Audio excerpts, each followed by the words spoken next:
From the 1st of October 1961, Cameroon was being ruled with the slogan, Green Revolution.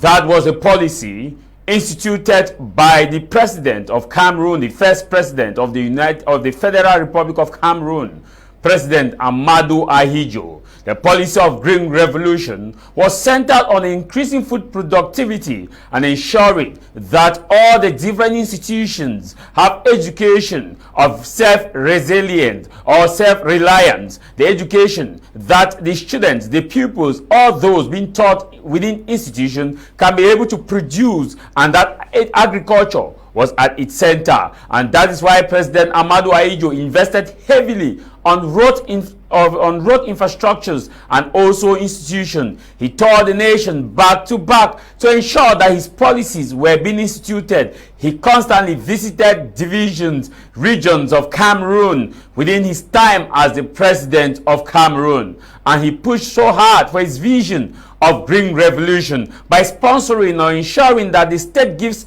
scholarship to goodwill Cameroonians or Cameroonians of goodwill, so that they can go out there and be able to have the knowledge. And that is why within the period when President Amadou Ahidjo was still in charge of this beloved nation, Cameroon was proud to export products to other nations. Cameroon was proud to give loans and to give agricultural aid to Malaysia, to China, and to different nations. In fact, we were the bread breeding basket. Many nations, including Lebanon, Singapore, heavily relied on Cameroon benevolence at the time of President Amadou Ahidjo because of his policy.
Youth to become productive, to ensure that they don't indulge in deviant activities, such that the nation can focus on building itself to continue with that which many nations were relying upon. However, 42 years down the lane, how good or how best has that vision been to Cameroonian? We've moved from rigor and moralization to great opportunity, great ambition, great realization, and you can name the rest. And the policy came in with a policy of Vision 2035, that vision that Cameroon will emerge by 2035. We are few years to 2035. How best have we been able to ensure that we implement that vision to be emerged in 2035? The road networks from the 10 regions of Cameroon is something that many Cameroonians see it as being deplorable. No doubt that the Director General of National Security, on his way from Yaoundé to Biya, lamented on the tremendous and the difficultness in accessing the road. Not to talk of electricity. The electricity supply in our nation is limping and crawling.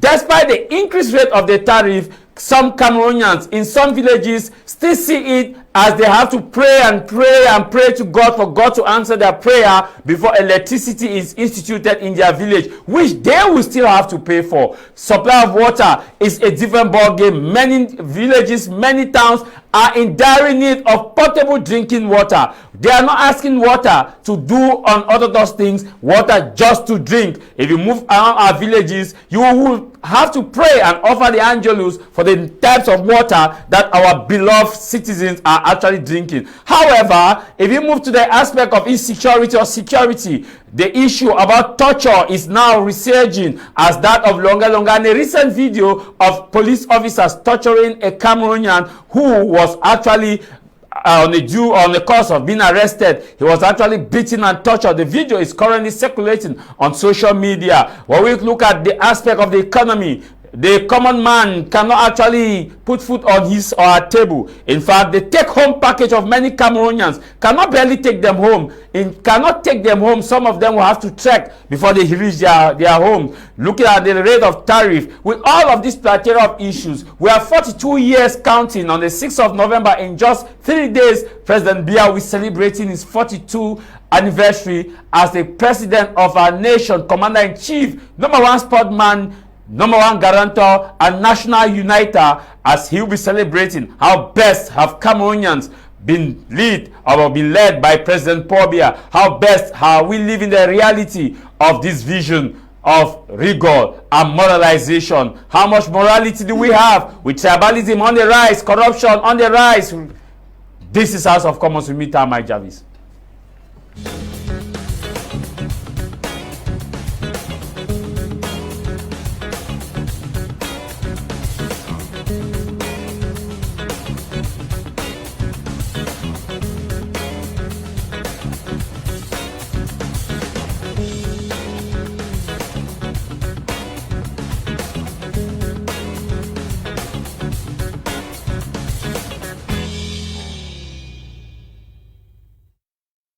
It is a very, very nice Sunday. Happy Sunday to all those of you watching us from different parts of the world. We want to acknowledge you. We want to also acknowledge the fervent viewers of My Media Prime Television. Our new YouTube channel is My Media Prime TV. You can still follow us on BT Media Group, but you can now have all of our up-to-date programs on My Media Prime TV YouTube channel. We are looking at 42 years of President Paul Biya, the State of Road Leave Director General of National Security Concern. And he just went from Yaoundé to Biya. He did not go from Douala to Bafoussam. He did not go from Biya to Kumba. He did not go. I don't want to continue. In the studio, we are joined by our panelists who are going to do justice to the topic. We want to acknowledge the presence of Professor Innocent, who is someone that has actually trained and actually mentored and supervised several PhD students in our state universities. He is here with us, and he's someone well-grounded as far as economic issue is concerned. Professor Innocent, happy Sunday and thanks for joining us. Thank you very much, Mr. Jarvis. Thank you so much for inviting me to this program today. Thank you. Also, we are joined by a very, very young and vibrant Cameroonian who was here last time, and he's here for his second time. He is a genuine member of parliament, and also he's here with us to talk about the issues that we shall be discussing. We are talking about Yai.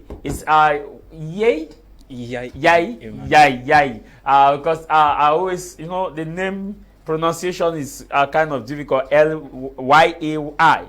Welcome and thanks for joining us, Mr. Emmanuel. Thank you, Mr. Jarvis, and I'm happy to be among you today, and I'm happy to meet Prof for my first encounter. You are a youth from Noni. How is Noni doing? Noni is good. Okay, also in the studio, we are joined by Nick Anu, who is also going to give us his view. Nick, happy Sunday and thanks for joining us. Happy Sunday to you, Tah Mai Jarvis. Happy Sunday to fellow followers of My Media Prime House of Commons. We're here also, as usual, to give our opinion to national issues that affect us on a daily basis, especially the issue of bad roads in our country. Thank you.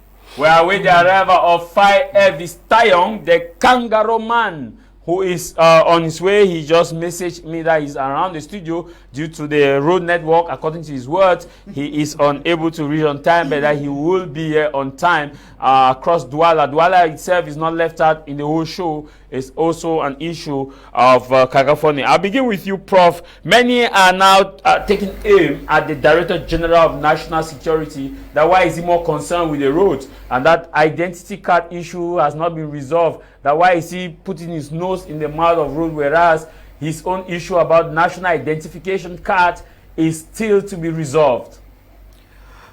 Thank you very much once We'll be more. comparing those two things. Well, thank you very much, Mr. Jarvis. I think our focus today is on the road network. Let's actually keep that aspect of the national ID card. That I think that is going to be a different topic of our discussion, maybe in the next session. I think we should be looking at Cameroon since 1982, and today we are just about barely 6 years to 2030, 11 years to 2035, and the nature of social infrastructure in the country, if you look at it carefully, it's about 40 years away from the starting point of 1982 when this government actually started. So our question now is, what is wrong with the key actors that were actually supposed to put in place this social infrastructure so that Cameroon can actually emerge or be able to attain some of the sustainable development goals? So today we shall be looking at this, and we shall be offering our opinion on what we are observing, and then trying to give some suggestion to the key actors to see what they can do in order to improve on the situation. I'll be right back. Thank you very much. And also in the studio, we are going to be joined by Fai Elvis Tayon, who has just made his arrival into the studio. He is the Under Secretary of the Cameroon Renaissance Movement, which is known as the CRM Party of Professor Maurice Kamto. Fai Elvis is otherwise known as the Kangaroo Man, as many always call him the Kangaroo Man. He earlier messaged me that he will come a bit late due to the road network of our nation, and which we are talking about. And Fai Elvis, and happy Sunday. Thanks for joining us, the Kangaroo Man. Well, we thank all of you who are present here today. It's my pleasure meeting bona fide panelists who are here present, and greetings to the people of Gunoko village, as usual. You know, we can't leave the area where we're coming from. And the phone is doing very well. His Royal Majesty Dr. Fomiki Waters, of course, on behalf of himself as a spokesman of the village, known as Ngamfon. I think we send special greetings to all of them because, today, most of the village development associations, they have their meetings on Sundays. Gunoko, they have theirs today at Bonaberi, where we shall be doing fundraising to host Mekuda, that's Meta Cultural Development Association, because they will all be coming to Gunoko. All the over 30 villages will be converging at this time in Gunoko for the Meta Cultural Development Association. So we have a lot of work, I will tell you, it's culture, and we're making sure that the roads are in order. Everything is okay. And all the panelists here too, because not only for Meta people, they'll have to come and see how we showcase culture at the Gunoko Funds Palace. So it's interesting. And finally, special greetings to all the Golden Award laureates, given that it's already around the corner. 2 weeks from now, the Golden Award 5th edition will kick off around the 5 different regions of the country. So this year we take it towards the people, and not only in Biya, it has been for the past years. That's the innovation we have. So it's my pleasure being here. The Kangaroo Road Network is what characterized my coming now. And I think that Ipa Mbarga could feel it in his car until his waist almost cut into two, and he had to voice out his anger. Then you could imagine what us normal Cameroonians who ply this road every day on local cars, not compressor or big jeeps, but I mean local cars. You can imagine what we ourselves go through. So Yaoundé has expired. They are getting ready to pack their bags 2025, 2026 and go home and go forever. Thank you. Nick Anu, let us look at the 42 years of Biya's reign in power. The road network leaves the Director General of National Security concerned. Were you surprised by his outing? I wasn't too surprised by his outing. And I was also only surprised because he moved in one of the best road network that Cameroon has. From Yaoundé to Motengene, he's one of the best. He could have moved from maybe Yaoundé to Bafoussam, then Bafoussam to Douala, and then other roads in the country. Or from Bamenda to Bengui. Yes. So we are passing through the forest because Ambas Blogger the road, we are passing through Bali. Because understand those are the best roads you can move on to give your opinion or to voice your opinion about the road network in Cameroon. And I think that is a kind of a situation where most of our public leaders are into. If they had been moving and feeling the pinch that the common Cameroonians feel on a daily basis, maybe things would have been a bit better as of now. The greatest thing that the regime, this 42 years regime has, if we say the greatest thing that failed is in terms of road network in this country. If we say they have done good in maybe in other social amenities. But when it comes to road networks or road construction in Cameroon, it is one of the most catastrophic things that failed in. Being the fact that construction of road is not rocket science. It is something that every nation does, and there are modalities in which you can construct roads in your country. But in Cameroon, we have just one modality, or one or two, using state budget to construct roads, which is not the best. I think most of those who are involved emphasizing the use of state budget to construct road is because of interest, because they know that when these budgets, within this budget, they will be able to have their own percentages inside, rather than using a system of BOT system, operate and transfer system, because they know that with this, they will not be able to lay their hands on funds and so on and so forth. And you will see that even most of those BOT systems that the government has brought in, most of these public leaders are frustrated it.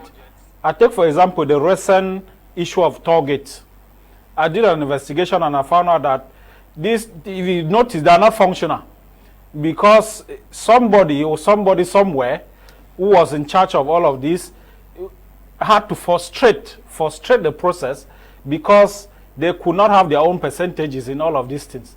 So they had to frustrate the process until right now, even though we knew that this issue of the automatic target will not really function in Cameroon, because in Cameroon, our leaders don't like things that are automatic. They like things that will go through one process to another, so that in this process, they will be able to have their own percentages within. So this is a kind of nightmare we have been going through for the past 42 years. We are today focusing on roads. We don't want to even talk about other issues. It's not like it's only the roads issue that in Cameroon that's bad. The whole system is problematic, and it is time for a total overhaul of the system. It is time to have a rethink of the kind of nation we are functioning in, and it is time for every Cameroonian to be conscious and speak out, because one of the key issues we facing in Cameroon is because most of us Cameroonians are too complacent with what is going on. We don't speak out. We just clap hands and then follow the train, whether they are hitting our head, whether that's spitting on our faces. We just clap hands and keep going. And it is the few people who dare to speak out against the evil are looked upon as the enemies of the regime or the enemies of the state. Les ennemis des États. Yeah, there's a German writer who is Martin, somebody who during the time of Hitler, who said, yes, he said they came for the Jews and I was silent. They came for the Christians and I was silent. They came for this and I was silent. And they came for me and there was nobody to speak for me. So I think Cameroonians have to wisen up and know that the issue of bad governance affects us on a daily basis. The issue of governance affects what you eat in your house. The issue of governance affects the kind of school you send your children to. It affects it affects your health. It affects our daily life on a daily basis. So if we don't speak out to the public authorities that are in charge, of course, they are supposed to be our employee. We employ them and put them in that place to render services to us. And the English word for a public servant is the one that is most appropriate. But when you go to the French way of calling a public servant, they call them fonctionnaire. Fonctionnaire to them is look like somebody who's high up there, who is not supposed to be a servant to the people. These people are civil servants. They're supposed to serve us, but they have gradually turned themselves into demi and semi-gods that we have to worship them daily for using our money and to do the job we employ them to do. Okay. And I think we have to keep on the advocacy. 2025 is coming up. We have to keep on the advocacy to show that, to make sure that Cameroonians become conscious of the kind of system they're living in. Mr. Emmanuel, when we look at 42 years after counting, since President Biya came to power, how much will you appreciate the road network? I'm sure you have traveled across some parts of Cameroon, and also you have had experience with seeing how other nations are doing their own road network. Are you very, very okay with the system of road network, or you align yourself with the Director General of National Security? Thank you, Mr. Jarvis, and I want to welcome the Kangaroo man again. The issue about road is seemingly becoming so popular because it's coming from one person, from somebody we all know, the Director General of National Security. Le père de la police. Yes, he's the one. But and people are looking at it to be something new. To me, what he said was just something out of circumstance that he could not. I judge it that he has tried to say it somewhere and it didn't go. First of all, look at the road network. There are accidents every day in Cameroon. And with the research part of, there's a branch in the police that is in charge of research. What do they do? When an accident happens, what is the cause? What was the cause of the accident? It is obviously, part of the report says that it's due to the bad network, except they have not been doing their job. So to me, he knows the problem. What came out from him the other day is just, let me say, a circumstance of something that he had in mind, or he had not been able to say it in their inner circles. We know that Cameroon has been suffering from, all of us who have been talking about it, because it is not the media, it is not the one to come and tell Cameroon that we are suffering from the road network. It is something we live on daily basis. Prof earlier mentioned, he cannot walk with his car because of the bad nature of the road. Let me just support what you're talking about. Just a year and a half ago, we carried research with two of my doctorate degree students. The road network from Douala to Chang, and from Chang, or maybe Douala to Bafoussam, Bafoussam to Yaoundé, and then back to Douala. And then we discovered that the major cause of accident on those road network was bad roads. So the minister has a good knowledge about that. Thank you, Prof. As I was saying, you discover that the problem is with us. We have the problem, and then the issue at hand is we do not speak out. And if you dare try to speak, they say that you are an enemy of the state. And people have taken things to what has scared Cameroonians from talking, because if you say the route are bad, that they are not. For example, if the route leading to Noni are bad, they will interpret it as I am against a particular system, which is not so. Road network, good road network, is part of the basic needs of a citizen to enjoy them. But we have turned, and what we have seen so far is that for a community to have good roads, it looks like you need to belong to a political party, this and that. I don't know, maybe in the days ahead, they will tell us that for you to be born, you need to be born in a political party. Because the basic necessities of Cameroonians are being politicized, and that is why we find ourselves there is nowhere in Cameroon where you would think that they have good network of transportation. The deputy, the justice, the Jean Momo de Dieu, who happens to be the minister delegated in charge of justice, said there is no problem with roads network in Yaoundé. That is what? Yes, he said it. The videos are there. And when I looked he at said it, it's not the Yaoundé that you're talking about. Does he even know anything about Yaoundé? Exactly, he said he. Because he knows just his office. And one thing, let me just cut you short, please. I'm sorry. I think the problem here is that government has appointed people to live in beautiful offices. He has not appointed actors that can implement the key developmental projects that it has for the Cameroonian people. Well, let him just land. I'll come to you before coming by. What I saw when I saw the video. I even have it. When I watched the video, he said he grew up in Yaoundé. He moves around. He doesn't know that he has not seen all the potholes around. I looked at myself and said, man, are we actually living in a republic? Somebody was castigating the government. I asked him, if the city mayor of Yaoundé will go down and complain about the road, people who knows the Mombo Deziem, Karifu Obili, even the roads are entering Yaoundé, everything. We don't have roads in Cameroon. I remember an episode that happened during the AFCON in Cameroon when South Africans came. They said the only good route you could remark in Cameroon was from the Simalen to Hilton. That's all. I was ashamed that they are talking that the only good route they could remark from there to this place. Okay. And following from what they have told, in fact, it's a big problem. And thank God we are talking about it. Somebody has stimulated us to open the eyes of those have been appointed to serve us. And it's still a problem. those who have been appointed, they are there to serve people, the person who appointed them. Okay. If not, we shouldn't have been having this. If we had elected persons in charge of this road who will render an account to the people who elected you, we should have been where we are today. Thank you. Prof. Innocent, the Minister Delegate of Justice, Jan Momodu, in a viral video, said when he was asked on the issue of road network in Yaoundé, he said there's no problem with road network in Yaoundé. That is and asked the question, is it the same Yaoundé that is in there when he drives around, he doesn't see any problem with network? That was before the Delegate General of National Security went to Mutengene. Yes. Now the delegate, when that video came out, I'm sure the Delegate General of National Security was aware that there's no problem with network. He went to Mutengene and he came back and he said in his words, there are people who are not respecting what the head of state has asked them to do. In part of that video where he castigated the road network in Cameroon. Are you shocked that it is coming from a minister in this country? Or are you sure that he is preparing himself, because there are people who have said that he could be preparing himself for a possible transition to win the face of Cameroonians?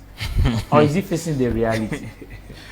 Well, thank you very much for that question. You know, Cameroon is a delicate land, and people who speak the truth, they're actually condemned.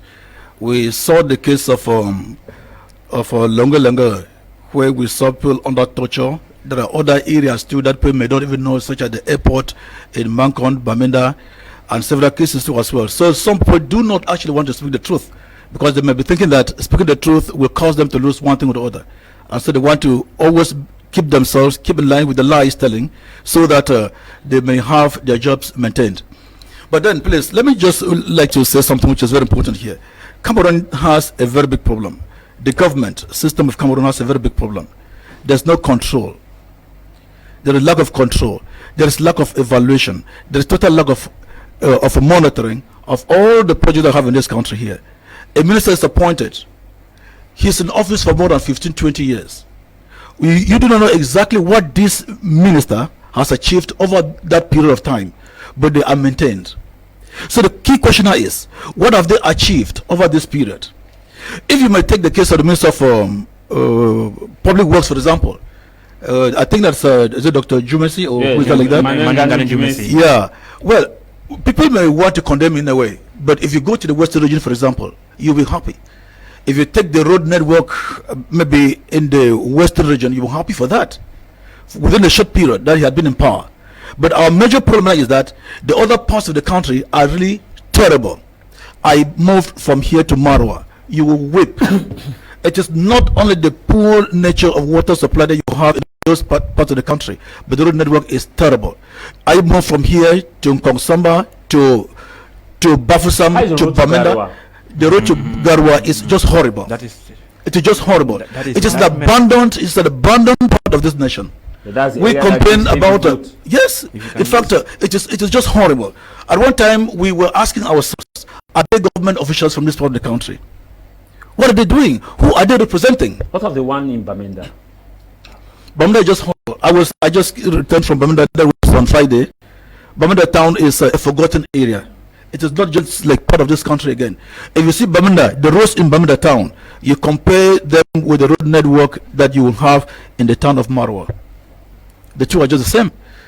But then there are some other areas where you have elected personnel who think about the people, and then they want to make sure that they people live well. Like I'm talking about the case of Bafusam. But then again, I was also looking at it in a different way. Could it be also a function of where the governor of that particular region comes from? Because we look at the western region of Cameroon, for example, you see a governor who comes from the northwest region of Cameroon. Yes. He is doing everything to ensure that there is sustainable development. He is thinking about what they call the NDS 2035. He's thinking about what they call the SDGs, that is the 2030 development goals. But then when you go to the other regions of Cameroon, nothing is taking place. What are we even talking about? Just take a look at this road here, from Peka Katos to maybe Bonalea, for example. That is a road which is used by university students, thousands of them. From Peka Katos right up to Peka 21. Exactly. Yes. A beach that road is terrible. This is a road that was supposed to be I saw caterpillars that were there. It leads to Yabasi. Exactly. We saw trucks transporting students. Nothing has been done on the road. They dug the road some few months ago and they abandoned the whole thing. There are potholes on the road network now. The key question is, what happens if our students have accidents and they lose their lives? Those are the future generations of this country. That are being jeopardized. What is the government doing about that?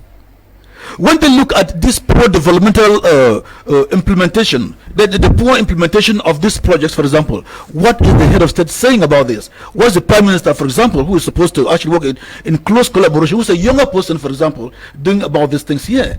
Because he's supposed to monitor all the ministers, their projects. How far have you gone with this project?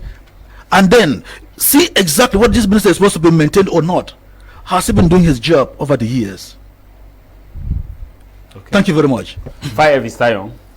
Are you surprised that the issue of route is coming from the mouth of a minister delegate of Director General of National Security at that level?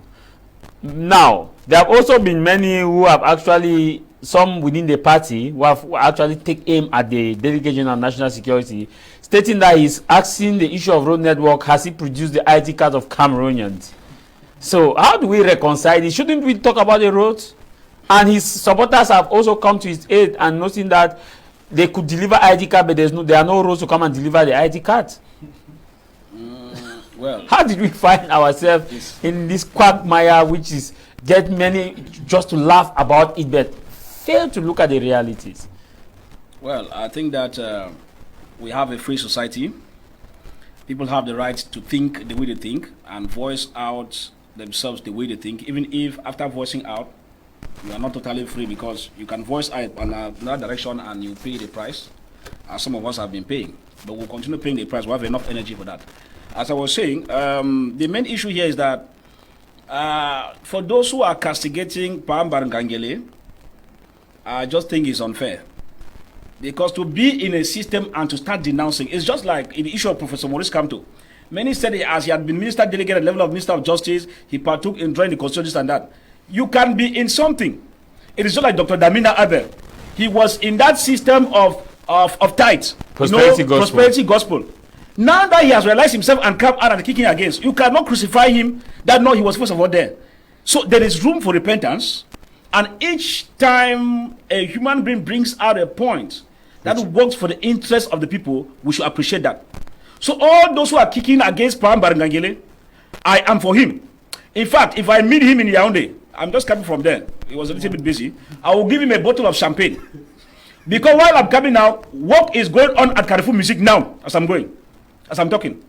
And I will bet you that our work is accelerated because what Barangangele said.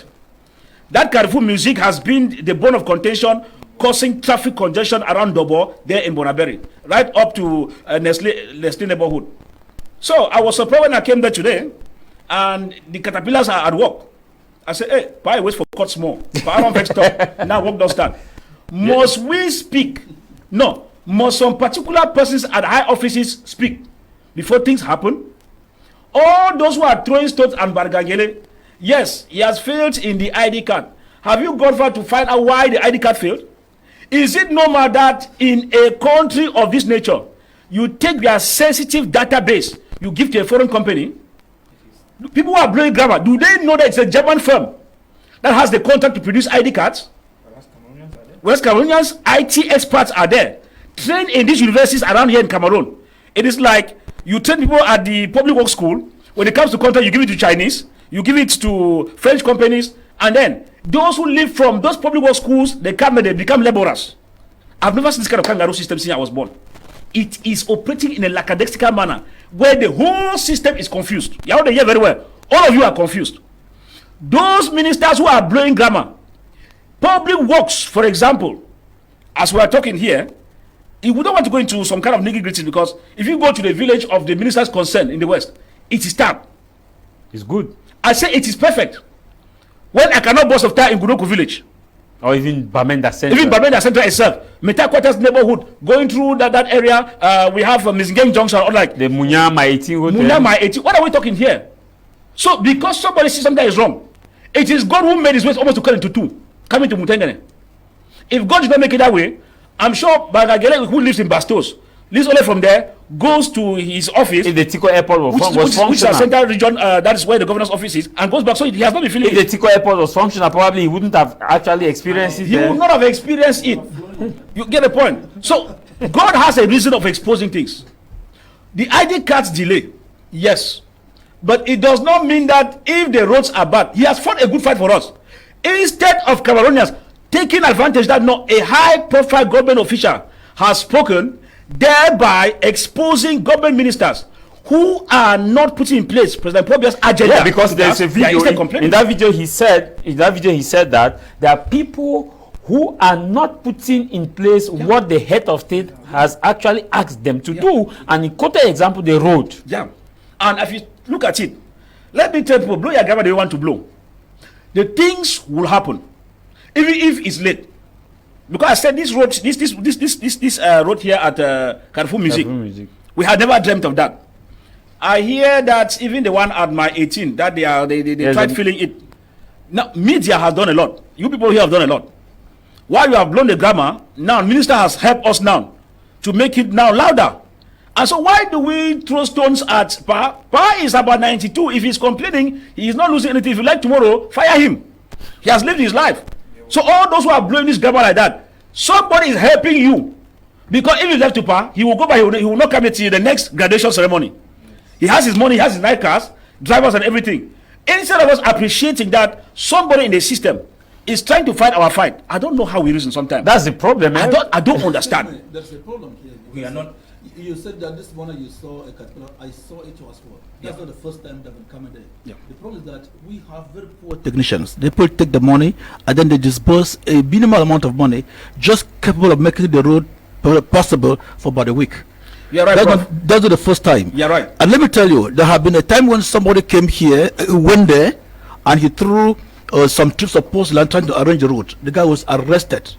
He said he had no right to repair the roads. They had to pass through the council. Yep. Let me also tell you, even the road leading towards Carrefour Music to Munyonoba, for example, the people will live in the quarter, contributed money to repair the road. They refused. What a government. They refused the citizens from participating in the development of their own country. They said that money must pass through the council. And then again, you see that these people are highly corrupted. We cannot take our money, our hard-earned money that we have contributed, and then we give to corrupt individuals to implement projects as though we cannot do the job ourselves. Me too, even in my quarter, I've done that and had a warning because I had a trip of porcelain which I bought just to repair the road in the quarter because they were terrible. And I had received a warning that I should never do that again. No, Prof, what the government? No, Prof, you are saying. What have we done? What have government done to deserve this kind of treatment from this government? Prof, I get your point. I get your anger is really there. You know, it is a kangaroo mechanism, not even the individuals. Because what is the law telling you? The law tells you that on national roads, even councils do not have prerogatives in repairing national roads. You get the point. And so if you look at Munya is national road, Bonaberi is national road, and so we'll be blamed by those who implemented that law. Because if a governor is calling you to order, he is simply implementing what that law says. You get the point. So it is a kangaroo law that gives birth to kangaroo reactions, and the entire system becomes kangaroo in the first order. So if you look at the what they are saying, you mentioned the guys who started by throwing stones and laterites in the my 18 Munyaneba road were also arrested, and they paid bails before coming out. And the most of it is that even when they came out, they told them that go and remove those stones you put there. You get the point. I mean, you can imagine after coming out, paying bail. These are guys who are barely trying to survive. And you can imagine that it's not even they themselves who paid it, it is their family members. Because a man who will do that and then puts a small dish there, people pass and give 100 francs, some don't even give, they could survive from that. But you could imagine. And when I passed each time, the guy repairing in my 14 had that same problem. And I told people that no, these are the kind of people I prefer to assist. Because for this kind of guy to harass you in the quarter, he better do something like this. I pass and drop even the 500 francs, even if it's 100 francs, at least it will help him one way or the other. So generally, we are suffering from a kangaroo system. What has happened? It has expired. End of the road. Bam. 2025, we put them out of the show and take over. Thank you. Okay, let me take on this message before coming to Nick and also to you, Mr. Emmanuel. Hello, Mr. Jarvis, and to everyone in the studio. The population is really suffering as per the state of roads network in Cameroon, Mr. Jarvis. It is really a call for concern. The stakeholders need to really have a sense of humanity. Thank you, Tubang writing from Kononi. A special greetings to my brother and the vibrant kangaroo man. And this other one right, he says, thank you guys very much for this program. God should bless Martin Bangangele. Now I see why his name was everywhere, Le Père de la Police, Ayeleo. Because if you see the road network in Cameroon, it is terrible. I know that when Bangangele saying this, the head of state is not aware of this state of road, despite the fact that he has not been aware. He will now do something due to Bangangele. My name is Vivian. This other one right, he says, the road network of Cameroon is not good, yes, and we want that many roads should be constructed. But the question we are asking is, who are those who need to construct these roads? Because we see money being siphoned from left to right, and our contractors that we train from schools cannot actually be given the opportunity to construct our roads. Then we expect the white man to come and construct just for us also citizens to embezzle. Nick Ano, we are looking at 42 years now. What do we need to do as far as this road network is concerned? Because in Bangangele can complain. Bangangele say the road is bad. Minister of Justice, Deputy Minister of Justice, Minister Delegate of Justice says the road is not bad. And the Nganu Jimesi has also replied there. Yeah, I saw the reply. He has replied. Yeah. So are we helpless or? And he does not answer the question. He replies by attacking. By attacking. Instead of answering that these are evidence that the road is it. In fact, he replied in terrible system. As if it was a kind of tribal issue, because he said some people from the south, some group of elites came to his office trying to convince him to put a kilometer of road at 1.2 billion. No, is it not 1.2 billion, 1,000 billion, 1,200 million? Because Cameroon is one of the highest countries where a kilometer of road is so expensive that we don't know how this comes about. We can construct what kind of road we want in Cameroon. The issue is just political will. I don't like the idea of people who say it is because we're under kind of French control and so on and so forth. Alassane Ouattara, who we know very well as a French stooge in the Ivory Coast, he has constructed so many roads within his 10 years of office in Côte d'Ivoire. He has constructed many bridges there. And he has actually delivered. But why is it that in Cameroon we cannot do the same with all the resources we have? I think after the Ministry of Defense, the next ministry with the highest budget is transport, is Ministry of Public Works. Yes. And what do they do with all of this money? That's what we're asking. And we are also saying that you must not construct roads, our road bed, with budget, state budget. You go into this public-private partnership. It works in other countries.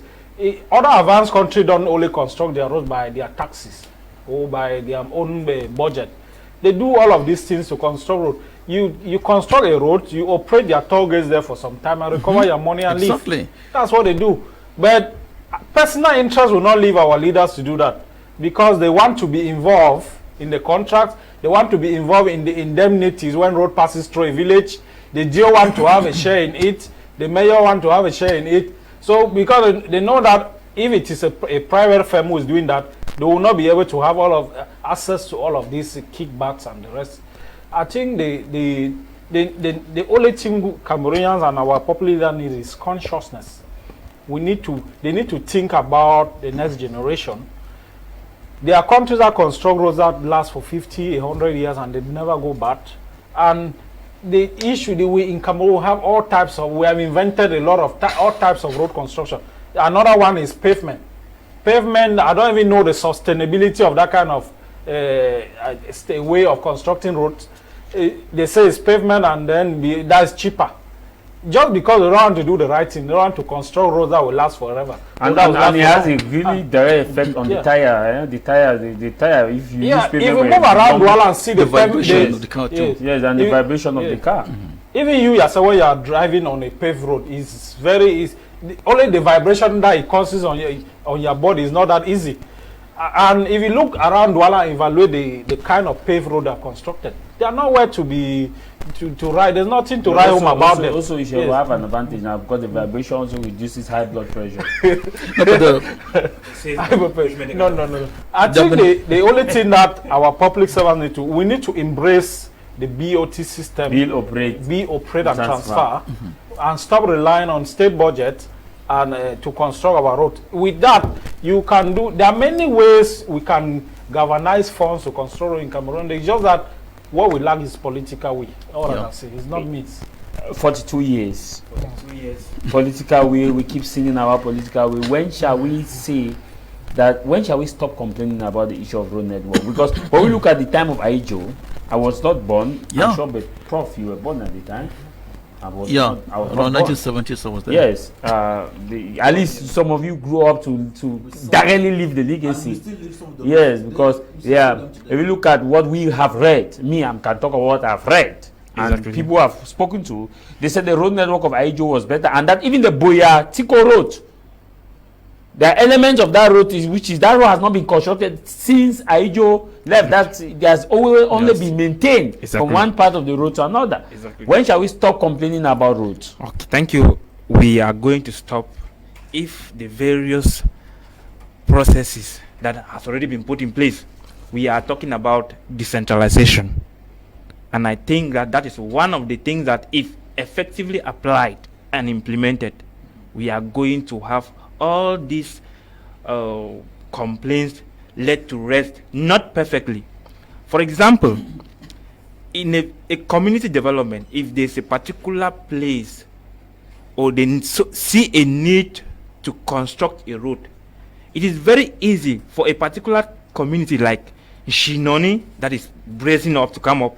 They can contribute money like maybe 12 million, 30 million, 50 million, and tell the council, okay, this is what this road, if constructed, will help us. If the council with the free will and with the goodwill can say, okay, how much is there, or the people are presented, okay, the council, this is what we have to construct the road, everything will go on. The problem, we keep talking about the free will. It is a particular problem, and it's coming from the rules and regulations that were led. I can equally attribute some of those people. When I look at it, I say those people after 82 who were born before 82 are the problem. Prof, you are not exempted. So are you say Prof is the problem? I'm just saying that, Prof, you are not exempted, but at the same time, he's exempted because he's trying to like ameliorate. How are they the problem? They are the problem because they saw all these problems and did not talk. Why now? They have been part of the system. Why are they? I know. Yes, they have been there. Why are they talking today? Is it because they want somebody from the inner system like Marangangere to stand up and talk before they start copying? If we have the right to talk because we are seeing the problem, we have been complaining. They spoke in 1992, eh? They spoke in 1992. When they went to the presidential election. It is a process. They should have continued. Advocacy is not a day's job. It's not a minute something. I want to quote him. You keep on. Be consistent in what you are saying. If it is wrong, I think we have to we have to actually take it. We have to actually take it that it is our collective responsibility. We shouldn't just sit because I know opportunity comes at times and it goes away. We understand that. So what you are saying is that what have our parents been doing? I will not answer the question directly, but I will say that they have been doing something but not up to what we expected from them. That is the way I think. Okay. Yes. Yes, Prof. Okay, up to 1982, I think I was still in the primary school. I was just about to graduate from primary school. We had an excellent system of governance in this country. Ahijo was that kind of person that would like to monitor projects that he had authorized to be implemented in the country.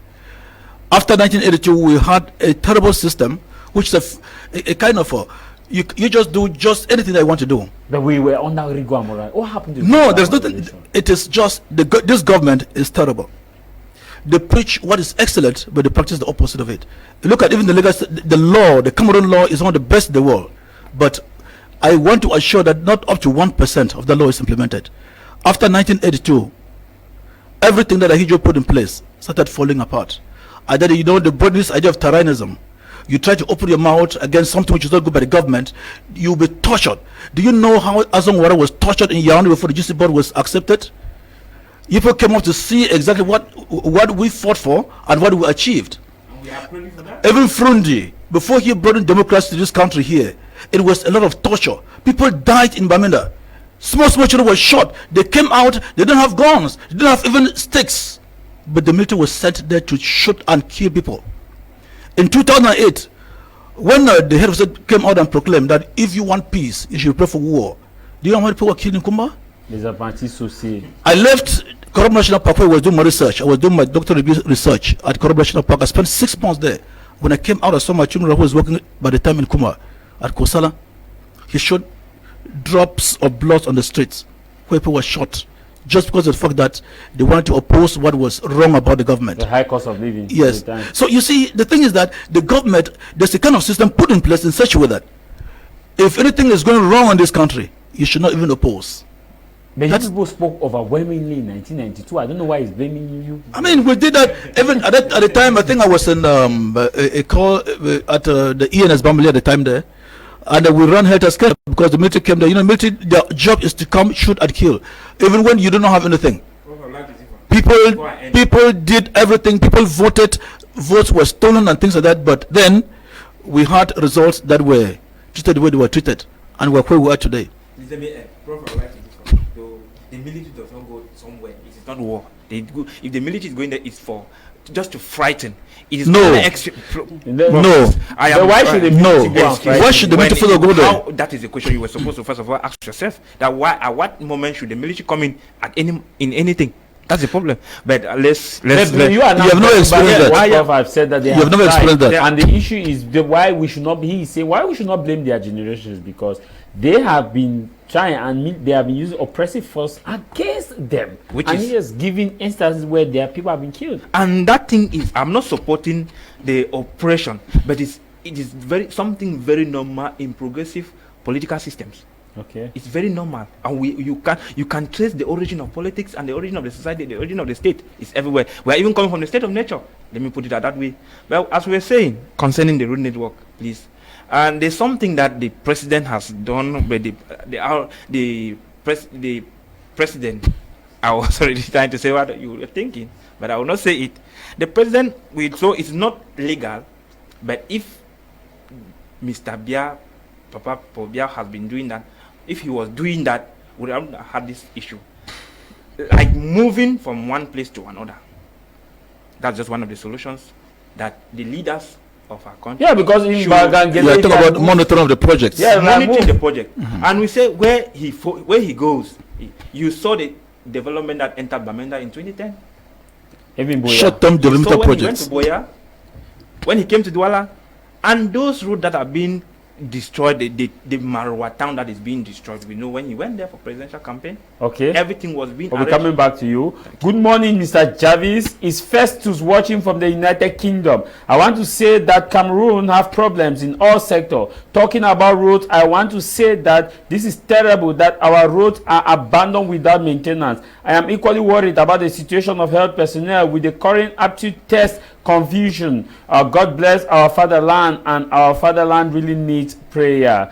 This is coming from Festus. This other one says, good afternoon to the House of Commons. I really love the topic in the House today, even though the professor tried to dismiss the ID card topic, but it is important because I for once went to Moya police station to collect my ID card. My ID card, which the chef lady removed it and placed it on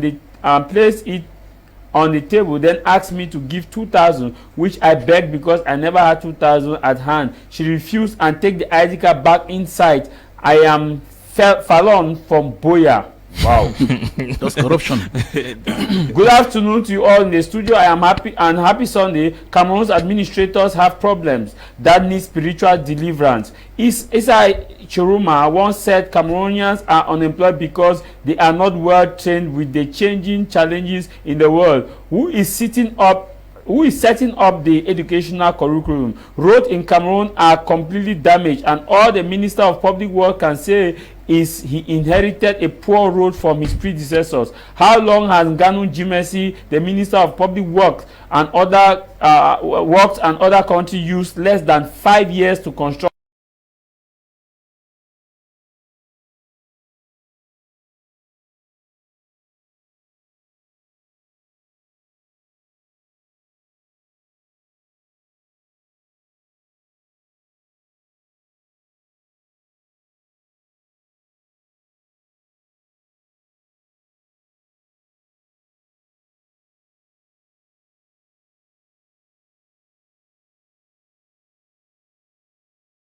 5F is Kangaroo Man. Let me take this one and come to you. This one says, good afternoon, dear panelists. Thanks for the touching topic. I think that the government is just being very wicked. They talk of decentralization, but no power is given to the council to maintain roads in their own municipality. We Anglophones are tired of all this. That is why we want to follow the newly discovered road. Dixon Niba writing from only him can answer. 5 is, let's move to the next topic, which is a part of road network. What else? What are the other areas where Cameroonians should focus on ahead of 2025? A part of road network, what are the other important areas that Cameroonians need help? How about the way forward for the previous topic? Probably I was expecting that speakers will give their way forward. We're because trying to. Just 1 minute. It's still part of the second topic, Yes, a part of road network. Okay. Yes, I think that there's a viewer who just texts about the issue of ID card in Munya. That girl should get to me. Just get to me. If the ID card is still there in Munya, because those orders must be restored. You have your ID card, you went there, you saw it, they said 2,000 francs. Get to me, I will take you to that police station in Munya. Let us see the magic that will come from air. That it will not come out so long as it is there. Thank you. That one is that one. You know that since my arrest that I'm now wounded. So any illegal arrest and wrong things, I'm sensitive. And when I told Pambarga, it is sensitive that even bails are for free. The first one collected bail from me in Biya 50,000 francs, I have written the money will be given back. I've gotten assurance from the quarters on that. And so bail is supposed to be free, right things must be done. If we want to change this country, it is now or never. On the other sectors, if we want to list sectors that have problems, we'll sleep here. What are the urgent sectors? No, I say we want to list first, we'll sleep. If we come back to urgent, then we can still take above. So I don't know, we'll try to summarize. Yes. The health sector is an issue. When I say health sector, it has, state operations has to do with a chain of institutions. For example, when you see dead littered everywhere, they will tell you his outcome is concerned. The councils are in charge, but it has a link with the health. Because the diseases that harbor around these areas in our towns has a direct impact on the health situation of the people. Go even to Bonabusadi market here. Look at the death around the Bonabusadi market. It stinks as I'm talking to you now. People are selling food items, tomatoes, pepper, and all the like. Yet councils that were supposed to be clearing those garbages are instead specialized in looking for vehicles that are poorly parked, so they collect money. The system has collapsed. As I'm talking now, the Yaoundé itself, municipal police officers, these areas of concern, who spend time tossing plates or trays of pineapples, trays of fruits in the market that they are poorly stationed, are not doing their job because they are supposed to be first cautioning. We have problems. Urgent problems in Cameroon is that lack of education. Council is supposed to educate. We are supposed to have billboards. You go to Europe, those things are there. They will tell you this way is footpath, this way is market path. Now, when you go even pressing issues, and you are driving, say, from Suza, going to the western region, take even from Bomono here, you are going towards Suza. Now, pressing issues, a gendarme officer will hide in the bush, postulating as if he wants to remove a serious kind of mess that will intoxicate the area, waiting for the camera to pick up vehicles that he will say they are speeding. Yeah.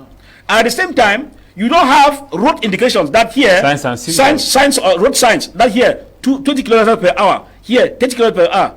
These are the reasons that when you have these things, if a driver now runs or drives above 60 kilometers per hour, as specifically, you cannot get him right-handed. And there's a time where our vehicles intercepted. I came and showed me. He only showed me that is a still photo. Yeah. It does not show motion pictures. I said we have a terrible system. A still photo. I tell you, voila, tu étais à haute vitesse. I said, but this is a still photo. I need a photo that shows that we were actually speeding. No, il faut payer d'abord. So you see, they corrupt. And then when you give it to them, I said, it's even the worst of it. In fact, these are urgent things I'm talking about. There's no state treasury there. There's no state treasury there. So we are talking about a system that has collapsed totally. As I talk about health issues, that you'll be told that apart from the regional hospitals that they call regional hospitals and referrals, go to the suburbs, go to Mbongo Health Center, go to Bingwanji Health Centers, and ask yourself, do they have the personnel? Are the equipments there? And so the whole system is in a state of quagmire. Yaoundé used it very well. I'm not talking what in my mouth. And so if you take a look at all of these, all of them are a call for concern. But above all, the crack on corruption is at the extent that cuts across. That's the Oga Kwata Kwata of it. That's the Oga Kwata Kwata. I was at Miondo Bar here. You will see 10 police officers this way, Nchupichem 10 years away. And people are in the quarters harassing people. What are they doing there? What are they doing there? How does that benefit the state? How does that benefit the state? I mean, I'm talking about Miondo Bar here. Hello? Living from Douala and you're going to the southwest. And you see this number of police officers. How many checkpoints you meet on the way? And then before that, they said road safety. There is road safety, there is route gendarmerie, there is route police. And then if you go to Miselele itself, that area collects illegally not less than 6 million per month. They should hear, they are watching me. I say illegally, not less than 6 million per month that goes into their pockets every month. Why am I saying so? The weighing station is there. The police is this way. The gendarmes are this way for their road safety. This one is control mix. They are mixing what? Mixing corruption. and then again, Mr. Let me just get in, because now you see that's I call them legally authorized corruption post. Yeah. Because if that was working for the state, for example, there have been authorities of the Ministry of Finance, for example, seated there, so that if there is anything, there's a fine. they pay them, and then it goes direct to the state treasury. Yeah. The policemen just stand there. Vehicles come, they block the road, and then they simply go there and they give money. They come in and then they go. Okay. So it looks terrible. It is what bad. the government? So just to wrap up, another urgent area for concern in the kangaroo system, which principal is coming to solve. Which we are coming to solve. In fact, we will start solving it already before the elections even. Is the fact that the decentralized process, it is an illusion, which means it is a simple illustration on paper. And so that's why you see that they start to say that we have special status. Special status is a scam. You have to hear very well. Because when we have these pressing issues, solution, they reduce all this duplication of functions. Regional councils are doing what city councils are doing. City councils are doing what subdivisional councils are supposed to do. At the end, and subdivisional councils do what the committee of they want reconstruction and reconstruction. Why, Papa? Please look for a topic with that. Let us come back to this thing because reconstruction will construct. Yes.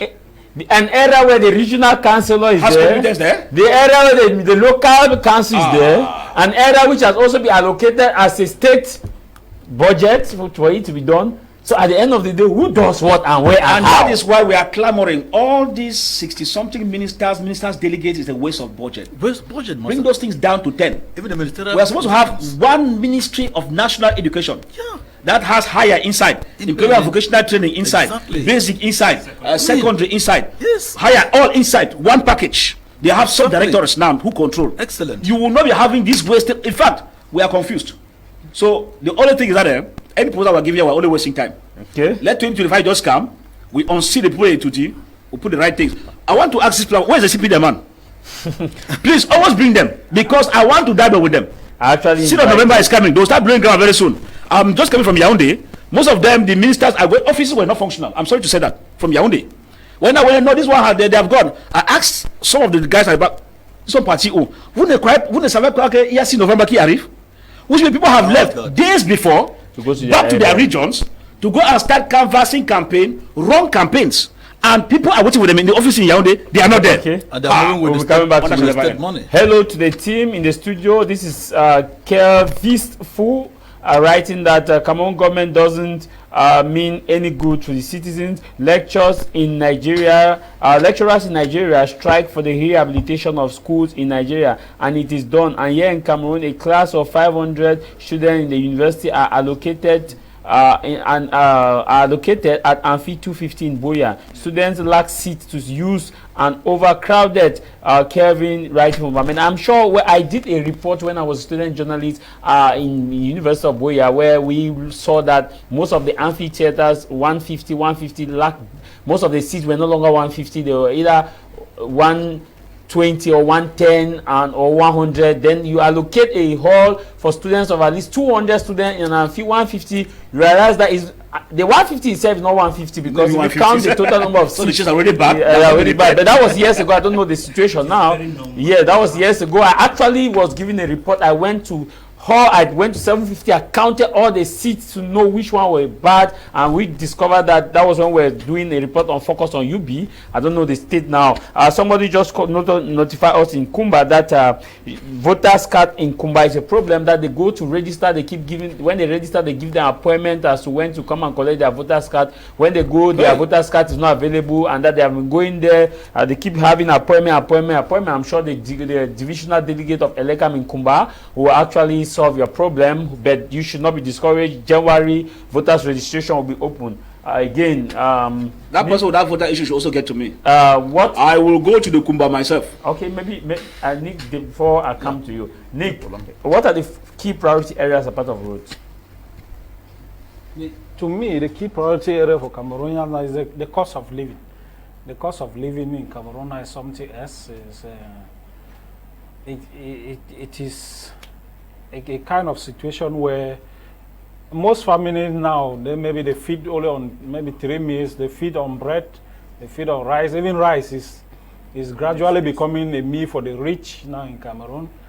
And I think this is a gradual call for concern. Our production level, all of these things are still linked to roads.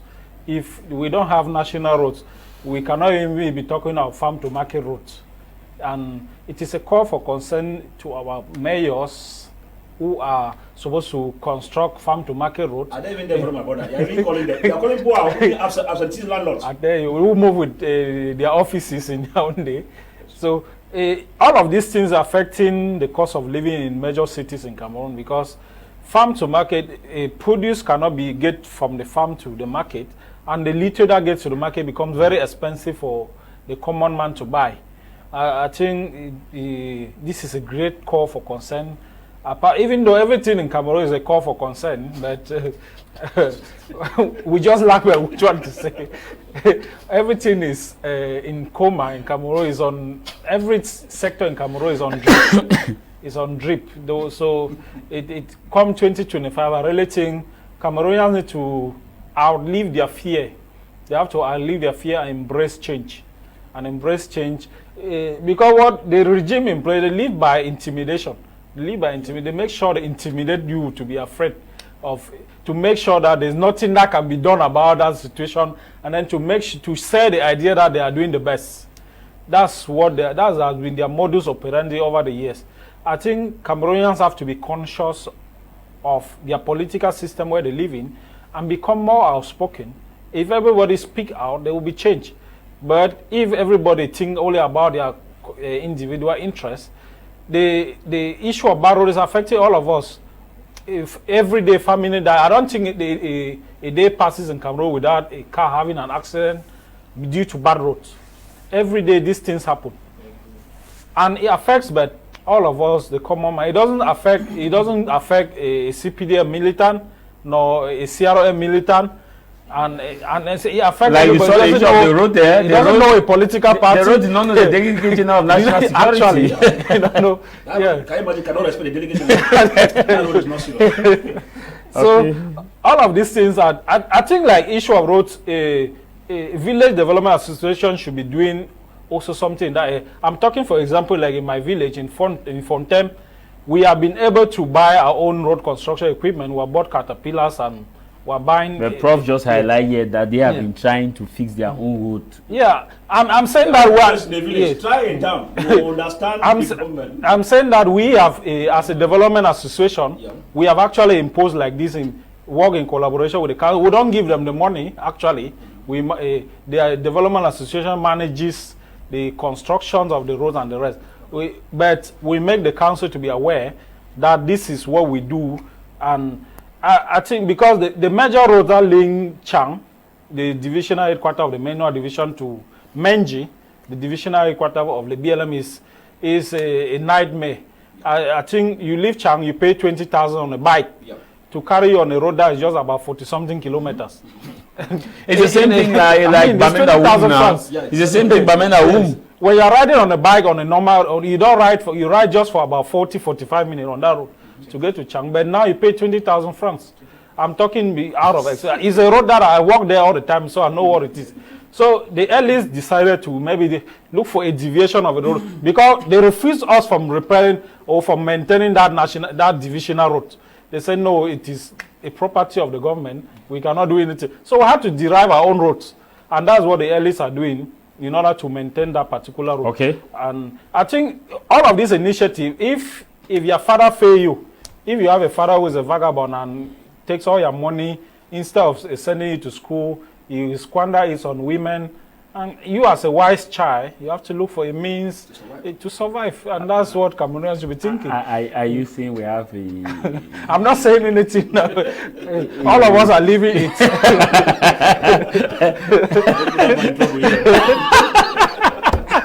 All of us are living the reality. I just want to be sure whether I say we have a kind of system. No, we have a kind of system. All of us know. Okay, feeling the pinch. Good morning, House of Commons. I am James, back from writing from Mount Bombuku. Indeed, I can't say about the road here because of the present situation going on in this part of the country, but I just want to throw a high light on how the police and the gendarmes are treating common business people who are using the road. Imagine that when a truck that carries cocoa leave from back mountain and arrive at Edina, that truck has to settle not less than 100,000 before leaving the area of Edina. Then in Limbe Road, you have to spend not less than 150,000 only on Limbe police and gendarme control.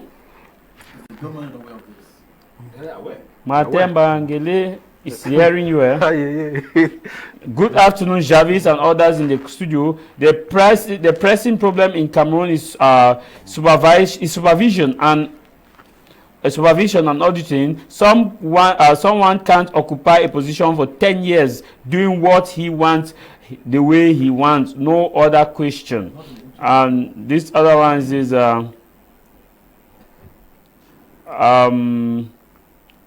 greetings to you all in the studio. I am greetings to you all in the studio, and a special shout out to my Yei Emmanuel. As we look towards 2025, one of the main priorities for Cameroonians beyond road infrastructure is security and stability. Security concerns remain paramount, especially in the northwest and the southwest regions. Many are hopeful for a resolution that will bring peace to these areas. Additionally, urban safety and crime prevention have become significant, with a focus on ensuring political stability to foster secured environment for all. This is His Royal Majesty Dominic Genui Nko Palace. What are the priority areas? Again, if you want to talk about the priority areas in Cameroon, everything is at stake. If a political party, we are moving towards 2025, what do you expect of a candidate that will merit your vote? The first thing I was to talk about, it is either we respect the laws in place, or we modify and have accurate laws that guarantees everybody, that gives everyone, every Cameroonian, the opportunity to participate in nation development. We are talking about village developmental associations. We have had, all of us, we have already accepted the fact that the central administration does not permit individuals or a group of persons to carry on developmental projects like roads. That is where the problem is. And you go to neighboring Nigeria, we always look at it. If the central administration can give us the opportunity that each politician, we should stop from I will do this to, we should see politicians who come up, tell us that this is what I've done. If you give me the opportunity, if you vote for me, this is what I'm going to continue doing. If we give that opportunity, if we liberate the economy, you liberate the economy. If the government, the central administration can liberate the economy to Cameroonians and be the guardian, they should be there to talk. If a particular individual wants to construct a road, the government should come in, the council should come in, give a plan of that society, the plan of 50 years. That, okay, in this particular municipality, this is what we plan for in 50 years, in 100 years. and you have to construct a road, any other thing, following the plan as given by the government. Don't you think we are going to go far? We won't be seeing all this like people complaining. If he goes to the quarter, he wants to just put godrong for stones for people to chase away the mud. It still becomes a problem. That's why I will say everything will have a lot of problems. And if we put the rules and regulations, the laws, we respect the laws, we are going to solve health problems, education problems, and even the economy. The problem lies with the laws and vigor. Okay. Thank you. Let me take on this before I come to Prof. Good day, House of Commons. The money council is collecting from for sanitation. Where is that money going to? Emmanuel writing from Limbe.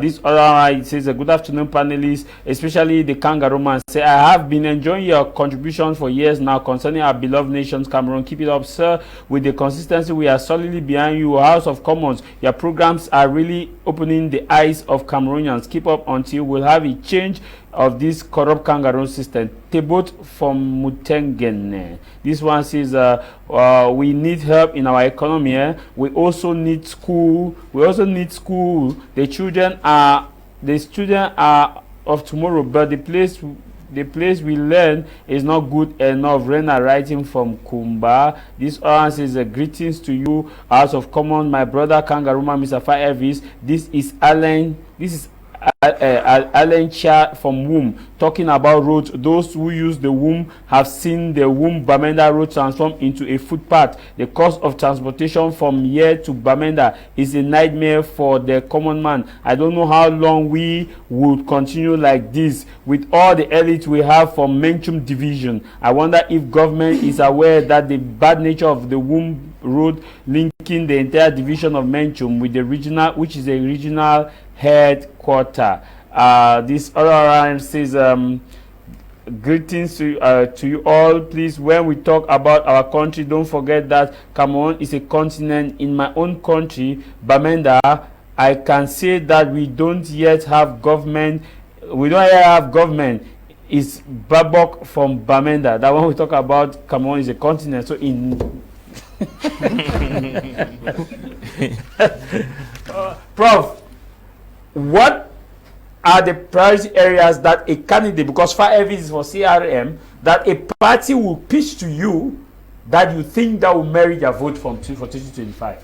I very much know Mr. Professor Morris Kamto. He's a very good guy, and his doctrine is also very good. I think that is why somebody like Mr. Fai should be with him, should identify himself with him. So I think that for 2035, Cameroonians should ask themselves, am I choosing a candidate that is going to stand against war, that is going to use war to solve problems internally? Am I voting for a candidate who is actually going to use the army or the military in general in the interest of the Cameroonian people? Are we voting for a candidate who is capable of redefining the educational system of the country in such a way that it meets the immediate needs of the Cameroonian people, so as to carry the Cameroonian people ahead? Are we voting for a candidate who is capable of trying to revalorize the agricultural sector in such a way that the farmers can have access to finance and be able to be sufficient? Are we voting for somebody who can bring in industries into this country that can help Cameroonians to actually produce things locally and not relying on foreign suppliers, and thereby reducing the cost of living for Cameroonians? Are we voting for people who love the nation in the first case? You will know them from the history. People who love their country will not allow people in other parts of this country to be suffering. I tell you, Mr. Fai, Mr. Jarvis, when I traveled from here to the northern region, I wept several times in the car. My colleagues were asking me what's happening. I saw people after 42 years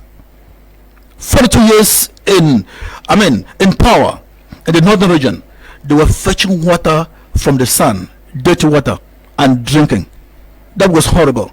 That should not happen in a country like ours, where you have the potentials, where you have a lot of money, resources that can actually be able to produce water that can actually reach our people in the extreme northern part of Cameroon.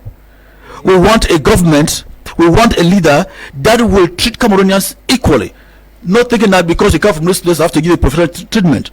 That way to stamp out corruption, like you already said from the beginning, to stamp out tribalism nepotism, and all the evils that bring in on the development and terrorism in the country.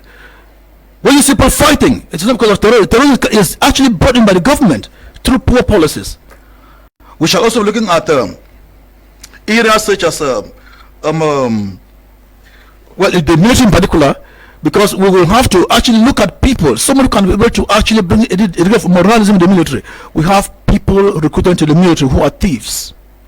They work with the bandits in the quarter, and they make the environment not actually suitable. Let me tell you, it is horrible. I do not know whether it is some or whatever thing, because you see, excuse me please, it could be an overstatement, but when you see the way the gendarmes are operating on our highways and the police, they are not different from the thieves that have the quarters. They're the same. So now, from whom can we learn? We need a president that will be able to actually carry out a test of morality before people are recruited into the armed forces in all dimensions. Okay. Thank you very much. Okay, thank you very much. We have about 3 to 4 minutes. Yes, I'm the way forward now. What should we be looking for in a candidate come 2025? We are coming to an end of this program. We should look for a candidate. Cameroonians should go for a candidate they think can deliver. And who is that candidate who can deliver? Somebody who has a mastery of the realities of Cameroon, of the realities of the common man. Somebody should be able, a candidate who should know that somebody in Kolofata, somebody in Noni needs good road, needs electricity, needs quality education. And I would like to also thank the community. We are also working on that, and the Noni community will be gathering on the 15th to the 17th of November in Bafusam, because the new Noni is to be born, and all of us are being invited. Itakangoro, you shall be there. Thank you. I'd like to be there. Happy Sunday, Mr. Jarvis and the entire panelists. Happy Sunday to the kangaroo man. Biya's leadership has been a paradox of shame when it comes to roots in over 4 decades of Biya's rule. Many who lives the last years of late President Aijo leadership are still alive can confidently say roads, hospitals, and economy was better under the former president. For me, I think the big problem in Biya's rule is accountability for public servants. Keep the good work. I am Eden Vivov, watching you from Halifax, Canada. This other one says, happy Sunday to you guys. Nice program. Kangaroo man, I will not ask you this. I'll ask you later. I want to ask Nick, what should we be looking for in 2025 for a candidate? Yeah, to me, a candidate in 2025 should be somebody who will embody the idea of being a farmer and not a hunter. He should have a team of farmers. I talk of political farmers and hunters, because if you look at this current system, the kind of leaders we have are hunters. I always say a hunter is not interested in when an animal was born. A hunter is interested in shooting down the animal and killing it, and then using it as meat. That's how most of our political leaders have been behaving. Rather than a farmer plants, you may plant and tomorrow you don't even harvest. You may plan for the next generation. That is the kind of political mindset I expect from most of our political parties. Because when you look at across most political parties, they are not so much different from the current regime. It should be a political ideology, a political party that we kind of bring in ideas of re-emancipation of the Cameroonian people, re-education, because it's as if most Cameroonians have lost it. We have lost the consciousness of belonging to a common country, and everybody is moving into their own direction. We need a candidate who is a unifier, somebody who will be able to bring the Cameroonian people, be it at home or abroad, together, and not somebody who will be able to scatter or bring in policies that will scatter and drive them away, bring in policies that will keep young Cameroonians at home, and not the one that will allow them to risk their life across the Mediterranean Sea or across the new road as somebody said, the New Mexico road, Okay. as somebody said. One elderly, yes. So we need a leader who will be able to ensure all of these things. And because we look at the potential of Cameroon, Cameroon is one of the highest countries in Africa that is blessed. Okay. The highest country that is having potential in all dimensions. Oh. And so you need a leader who will be able to harness all of this potential. And not, to bring them together. Not a leader who will be a hunter to shoot down and eat. One elderly man told me that back in the 60s the roads were not tarred, they were very pliable due to the fact that the roads were constantly graded. Believe me, if all councils have their own equipment for road maintenance, things will get better. Primus Lanjo. Fire Elvis, what should we be expecting as priority areas in 1 minute if the CRM is to canvass for voters 2025? Well, the key areas we will be concentrating on will be to revitalize the health sector, because the health is wealth. If you are not good health, they will have to get in place a going and a buoyant health insurance policy that works and takes into consideration the poor, the middlemen, and the rich, which is absent completely. And apart from that, we'll have to revitalize the educational system and taking it at a different level. That's overhauling it and taking it to a professional inclined levels, which has to do with practicality on the ground. For example, if a man is doing woodwork industry, or probably we are talking to agriculture, you want to revolutionize agriculture, there should be industries that are there ready to transform the raw materials. You cannot be taking cocoa and you send abroad. You cannot take bananas you send abroad for biscuits. No. There should be a biscuit company, companies, not companies here. I think one of our priority areas which we are working on is that we digitalized the industrial zones. You must not live in Bengu to come to Douala to look for work, which means in any subdivision there will be at least an industry that will work. There are industries inclined that way. There are heavy industries, medium-sized industries, and small industries. But when we make it this way, a man will not leave Menji that is rushing to come to Nchang or is rushing to come to Douala. No. There's the artisanal industries are there in different capacities. You put them there. People want to stay there and work, and so it makes life much more easier. You have what we call even balanced distribution of development. If we have that, we feel that, then we are finished. And above all, in our priority areas, it has to do with the fight of corruption. We realized, and that's what sent most of us into prison in the 2022, that's 22nd September 2022, when we are having that peaceful march on no to corruption, because we could not understand that a tip of sand for the stadium that was being constructed is costing 700,000 francs. We could not imagine that. That was constructed at the highest level. And so we thought that getting into that, our priority area will be to fight corruption. I will tell you, Jarvis, if you go to China, they have minimized corruption to the fullest. That is why even mayors go to prison. And some are even sentenced to death. Government officials in China and North Korea, even sentenced to death. Once you have embezzled even a franc, because they assume that money you are embezzling, it should have helped to develop a particular stage. So somebody can die because of that money you embezzled. And so we think that once we fight corruption, which cuts across all the different spheres of life in Cameroon, we have taken a giant step in putting Cameroon on a good footing. Okay, thank you very much for coming. Well, thanks very much, and it's my pleasure. We'll keep coming, and the kangarooism we find in the country, we'll keep on fighting. Yaoundé, whether you like it or not, you are towards the end of the road, and we will fight the kangaroo system till you go out the way you're supposed to go out normally with the ballot box. Thank you. Good afternoon, happy Sunday. I really like your program talking about corruption in Cameroon. Is something I am not sure everyone will do something about it, because it's already out of hand. It would take an example of